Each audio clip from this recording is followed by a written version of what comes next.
देशों से भी ज्यादा था, लेकिन होने के बावजूद भी इनका अपना नहीं था। जाहिर सी बात है ये चीज कब तक छुपी रहती या कब तक बर्दाश्त की जाती। आम लोगों में गुस्सा बढ़ना था जो कि बढ़ना शुरू हो गया और माहौल 2010 के दौर से ही काफी खराब होने लगा था। हर तरफ पॉलिटिकल डिस्टरबेंस नजर आने लगी थी। अलग अलग तरह के ग्रुप्स ने हथियार उठाने भी शुरू कर दिए थे। फिर 2015 के इलेक्शन के जरिए से क्रिश्चियन कबूरे को बर्किना फासो का राष्ट्रपति चुन लिया गया कि जिनको फ्रांस का भी सपोर्ट हासिल था। और जाहिर सी बात है फ्रांस की बर्किना फासो में आर्मी भी मौजूद हुआ करती थी। मगर हर गुजरते वक्त के साथ बर्किना फासो के हालात अब बुरे से बुरे होते चले गए और फिर आखिरकार जनवरी 2022 का वक्त आया कि जब बर्किना फासो की मिलिट्री ने मुल्क के इन्हीं बुरे हालात का हवाला देते हुए तख्ता पलट किया, मतलब एक कू किया और देश का कंट्रोल संभाल लिया एक आर्मी जनरल ने जिनका नाम था पाउल हेनरी डमीबा। लेकिन साथियों, डमीबा के केस में भी बुरी बात ये थी कि उन्होंने जितने भी वादे किए थे, अब वो चाहे आम लोगों से किए थे या अपनी आर्मी से किए थे, वो उनको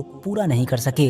खास तौर से वो अपनी आर्मी को ऐसे एडवांस हथियार तो प्रोवाइड नहीं करा सके कि जिनकी मदद से वो ताकतवर होकर देश ही में मौजूद अपने दुश्मन ग्रुप से लड़ सके, बल्कि अब तो आर्मी की सैलरीज वगैरह भी नहीं मिल पा रही थी। नतीजा ये हुआ कि आर्मी में ही मौजूद जो कुछ सीनियर ऑफिसर्स थे, जिनकी मदद से ही अभी कुछ वक्त पहले डमीबा ने देश का कंट्रोल हासिल किया था, वही डमीबा से नाराज हो गए और सिर्फ 8 महीने के बाद ही, मतलब सितंबर 2022 में मिलिट्री ने एक और कू किया, एक और तख्ता पलट किया और इस बार अपने इस जनरल को हटाकर एक नए इंसान को बैठाया। और इस बार इन सारे सीनियर ऑफिसर्स में से जिस एक इंसान को बैठाया गया था उसका नाम था इब्राहिम ट्रौरे।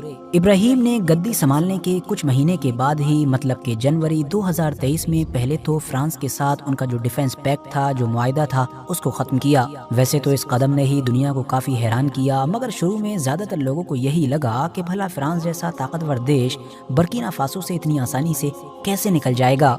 लेकिन बर्किना फासो के इस नए और बहुत कम उम्र लीडर ने तो साथ ही धमकी भी दे डाली और बाकायदा 1 महीने की टाइमलाइन दी कि 1 महीने के अंदर अंदर फ्रांस की फौज को बर्किना फासो को छोड़ना होगा।